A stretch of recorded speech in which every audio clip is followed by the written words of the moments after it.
Yep. Ladies and gentlemen, I'd like to welcome my guest, Professor Wendy Lynne Lee of Bloomberg University.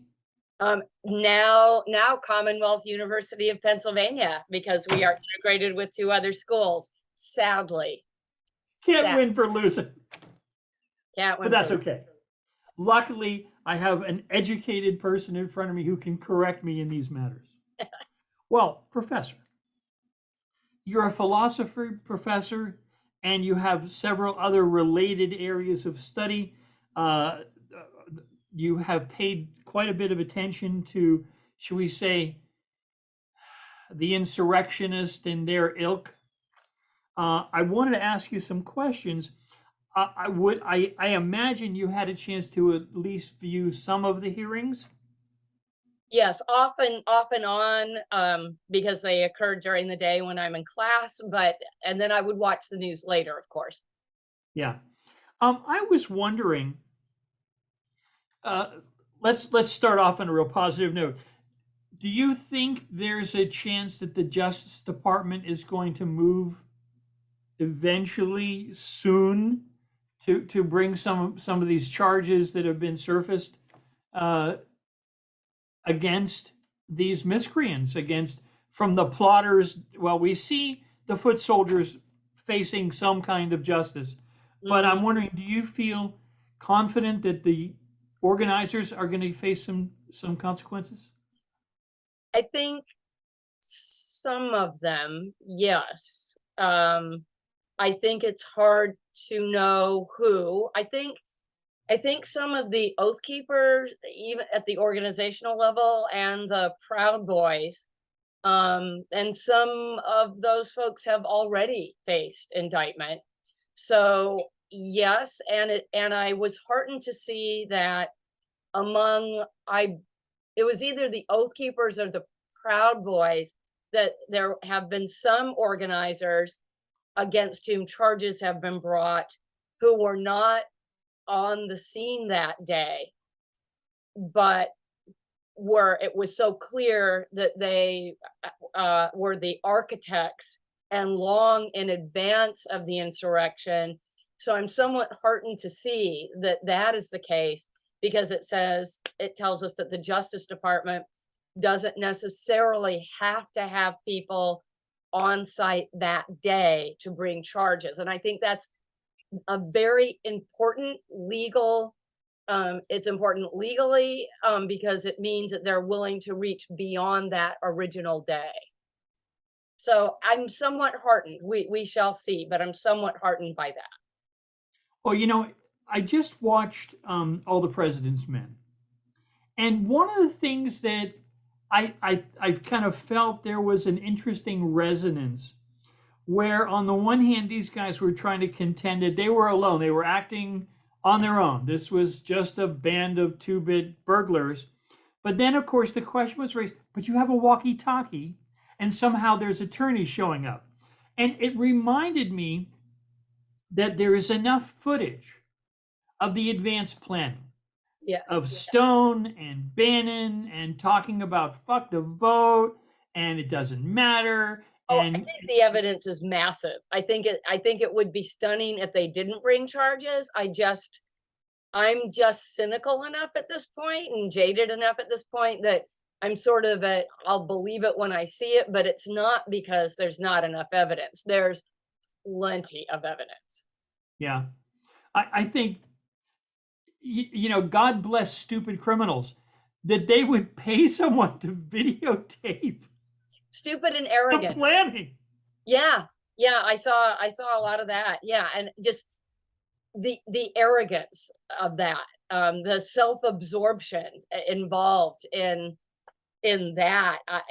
Roger Stone, he's just a piece of work. I'm Bannon, right? I mean, they're piece of work is the language that seems appropriate to these guys, that they think that they are this untouchable. And of course, they could be taught that they are that untouchable if they do not face charges. So, they've got to. I just don't know if they will. Yeah, it seems to me, the defense of Garland is he's an institutionalist. And no one's ever charged a president with insurrection because we haven't had an insurrection as president. How hard is that? All that completely irrelevant. I don't care if it's never happened before. I find that just kind of excuse mongering. I care about whether the evidence support the charges. It's clear that they do. It's just, I don't know how much plainer it could be. So it's just a matter of will at this point. One of the things that troubles me even more than the insurrection, even more than the out in the open planning for an insurrection, is what seems absolutely clear, that what we have been calling the Secret Service is completely off the reservation, 100%. No, I think that what we may learn going forward, and I suspect in, increments as historians dig into it, and maybe it's going to be a while, is a Secret Service that how do I want to put it, that's just sort of riddled with these really far right,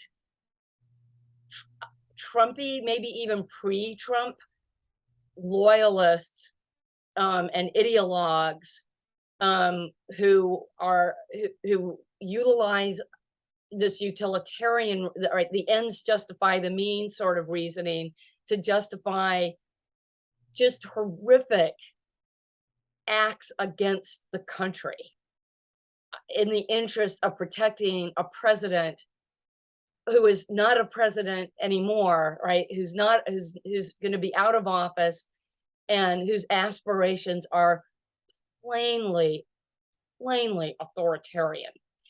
So yeah, I find that just deeply disturbing. And I don't know what's going to correct it. That's the worst part for me, honestly.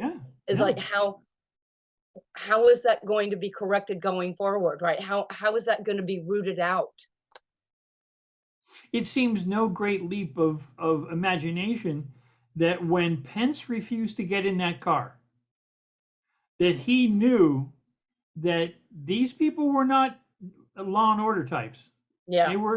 They were part and parcel of this insurrectionist, and whether they were going to deliver him to the hands of the mob, or they were going to secrete him to some different location so that he couldn't participate in the sanctioning or the formality of the election.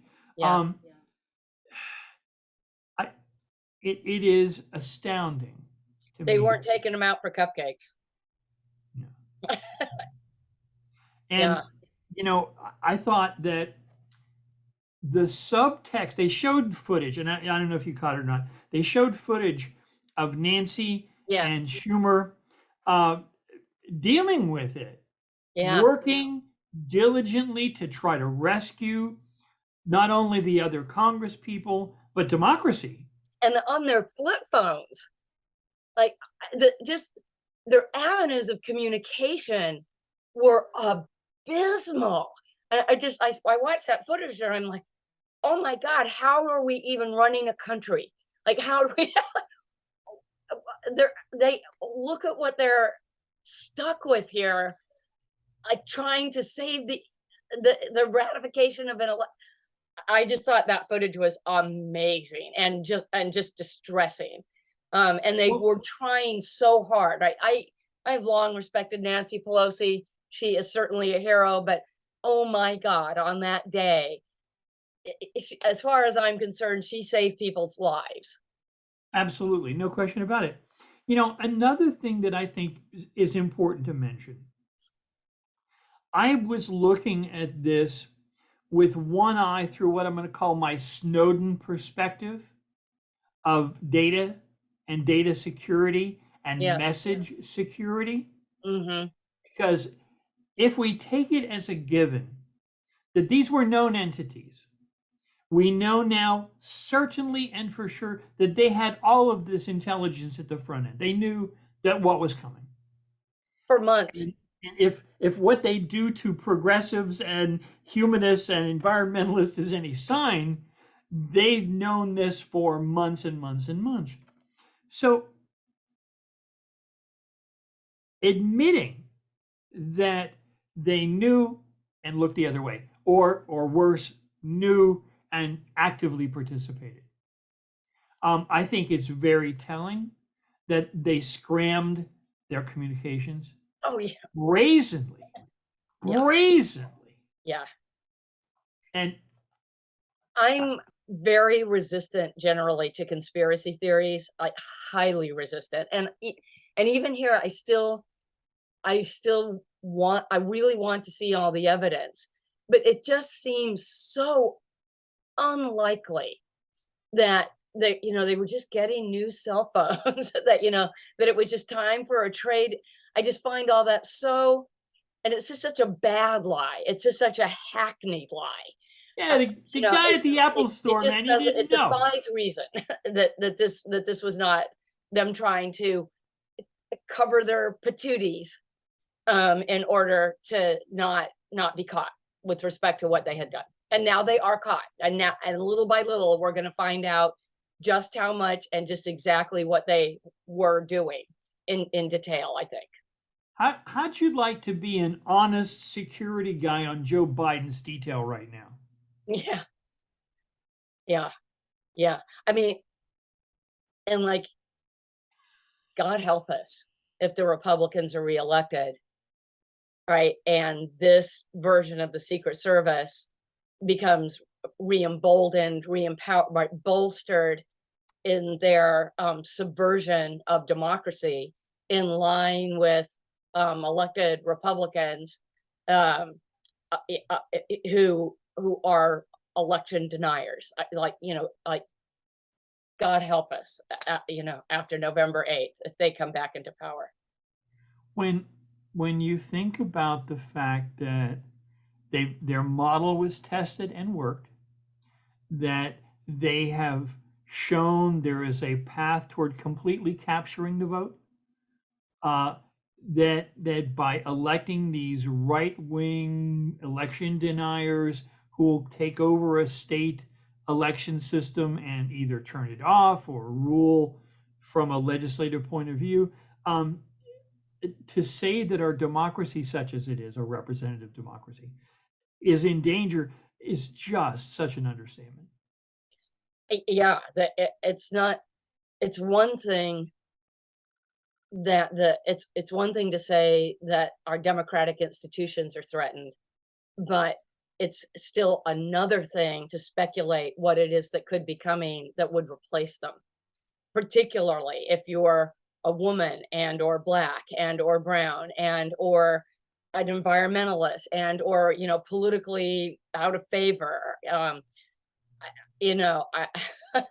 I just it's just actually, I've never lived in that kind of country. I have a hard time fathoming what that could be like. But you know, in that world, I am livestock, and chattel. Not Um, to mention that you're a thinking person in an educational system that is actively to be discouraged.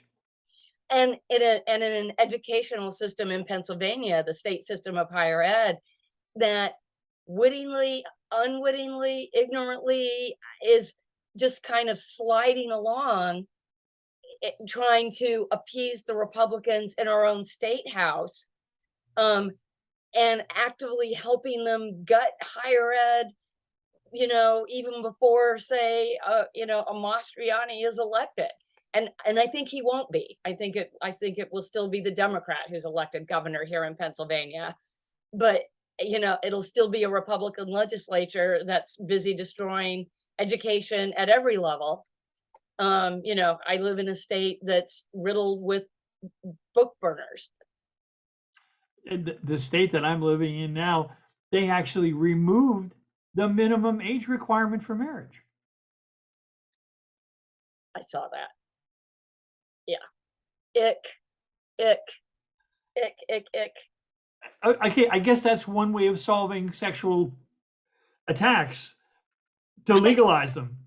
You know, Well, the internet, the far right internet troll Matt Walsh, was trending on Twitter the other day because he said, well, I'm just paraphrasing, but he said something on the order of, you know, adolescence is a made up thing, right? Back in the day, 13-year-old girls, well, they could be mothers. What a great thing to return to. I just, is this the world that people are going to have daughters in? I like don't have kids. Stop. it is stunning and so sobering. I'm actually of a mind that I think it would be just close to a miracle to have an actual election. I am so concerned about people who've been put in place, about election deniers being elected to offices across the country, Yeah. um, and whether there's a constitutional convention after that or Katie bar the door. Um, you know, No, uh, we're in trouble as a country. We've been in trouble as a country for a long time. And yet we just don't seem to be able to take it seriously enough to act decisively in the voting booth. I work as a poll worker and sometimes as a legal observer. And this year, for the first time, I'm also just going to take mace with me because I live in rural Pennsylvania, right? And all my neighbors have Dr. Oz and Mastriani signs, right? Even though I have Shapiro Fetterman signs right in the front of my house. But it's just, it all just feels like a tinderbox to me right now. yeah, I after the Supreme Court handed George Bush the presidency, I determined that the following election I would be a poll worker, Mhm. and the area that we lived in was a rural, largely mixed community. I would say probably 60% Mexican, 20% Black, 20% white, and um, clearly democratically leaning. They never even sent people to collect the votes from our poll. The mayor knew I was attentive to these matters, and he called me saying that he got a phone call at midnight because he was frantically calling the county election department saying, "You haven't picked up our votes. You haven't picked up our votes. You haven't picked up our votes. When are you coming to pick up our votes?" And they said, "Listen, don't worry. We're going to send someone down there. They'll be there around midnight. Can you meet them at the polling center at midnight? And don't be surprised they won't have an official car. It'll just be some guys." And he said, "Okay." And he stayed from midnight or from like 11:30 to 1:30. Nobody ever showed up. Yeah. Well, and And we that had was that was Carrie then. Lake of Arizona, right, who interviewed yesterday, right? Are you going, if you don't win, are you going to, respect the results of the election, right? And she just reiterates about how she's going to win, and so there won't be any issue, right? She dodges it, right? But she's just a crazed election denier, and yet photogenic and a good communicator, and I think she could actually win.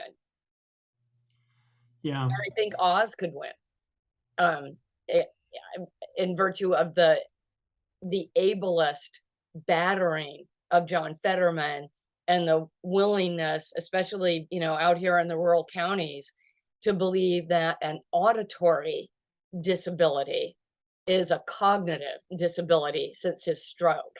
My newspaper, the Press Enterprise, is just filled with this bile about John Fetterman's stroke and what that's done to his brain, because people are just willing to be willfully ignorant about the difference between an auditory deficit and a cognitive deficit. There's no reason to believe that he suffers any cognitive deficit. That he has an auditory deficit clearly should not bar him from office. But yeah, that's the way politics are played out here. Yeah. Let me ask you this. Uh, as you prepare your students to face that world out there, um, do you have some flexibility to discuss philosophies of government, the impact of some of these cross currents in our culture today? Or do you have a strict curriculum that you have to address step, step, step, step, step? Do you have some flexibility still? So neither of those are really the case. I still exercise complete control over my courses. Yeah, I wouldn't I I would not do it any other way. I would retire. I will not I will not suffer that. On the other hand, that answering that question really depends on the class, right? So, right, it depends on what is appropriate to a class. So in medical ethics, right, we do a whole section on abortion. And you can't adequately present those questions without also presenting the social, political, legal, right? You can't talk about abortion without talking about Roe versus Wade and 50 years and then the end of Roe versus Wade. To do otherwise would be a distortion. So yes, within the context of what is appropriate to a particular discussion, right, in any given class. Let me pursue that just a moment more.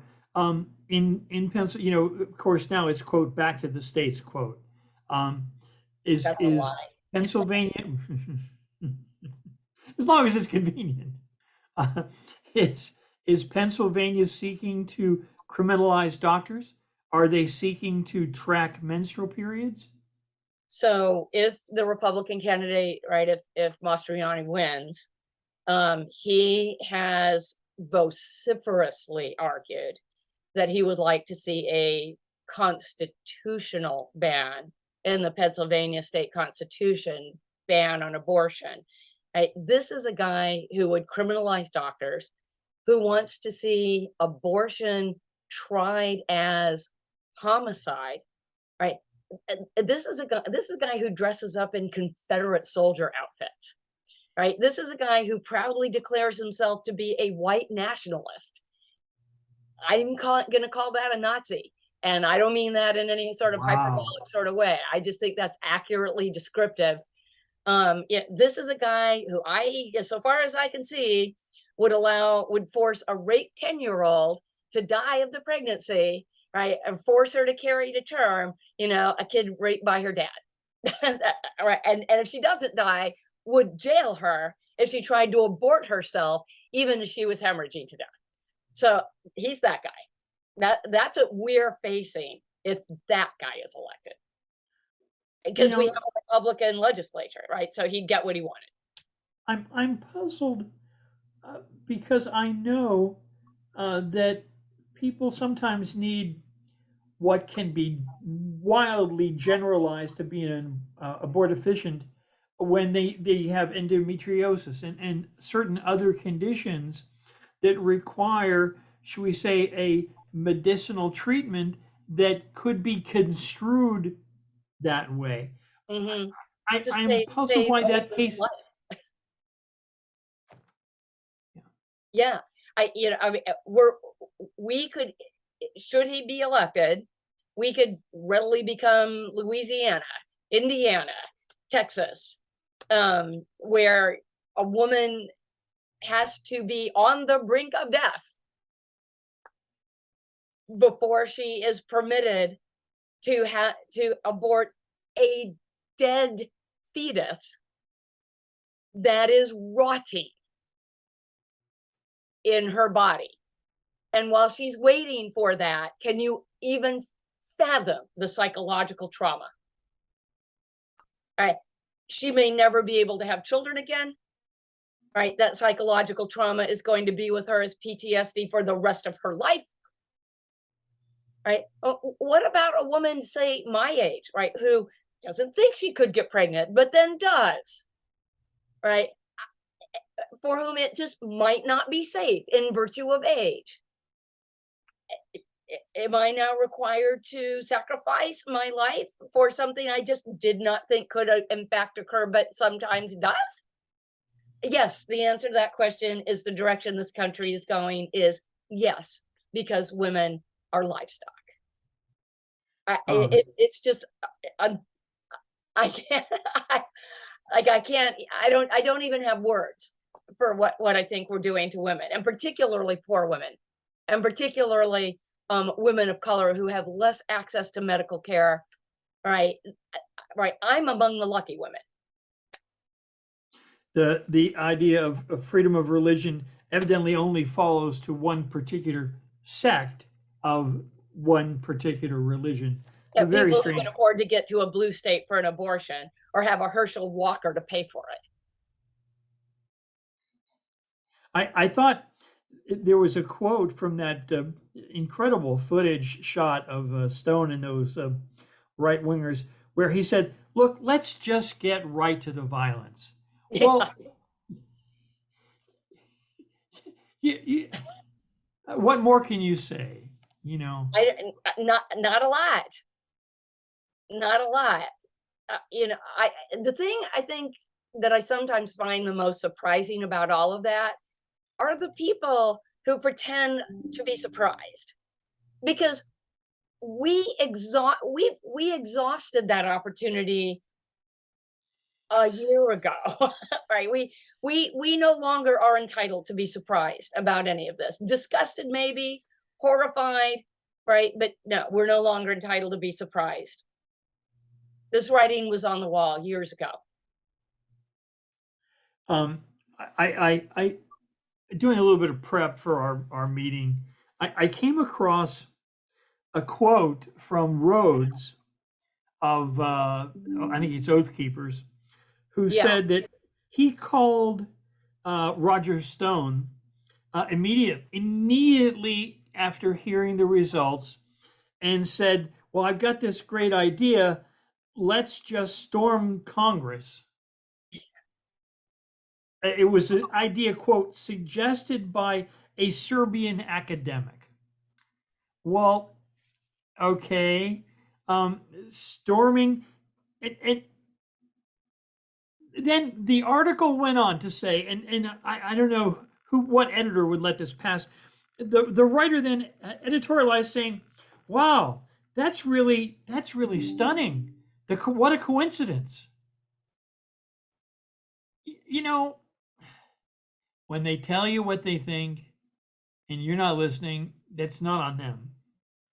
Yeah. And And there's a kind of like fool me once kind of thing here, right? But you know, at some point we just are not, we're no longer entitled to be stupid. well, Professor, I know your students are prepared to deal with this world. You have helped them, you've guided them, which is the role of an educator, to use their own minds, to understand their own hearts, and to look at the world with open eyes. I I hope. thank you for the work that you're doing. We can only Yeah, hope. I mean, I try every day. I try really hard. How successful I am, I guess, you know, I hope.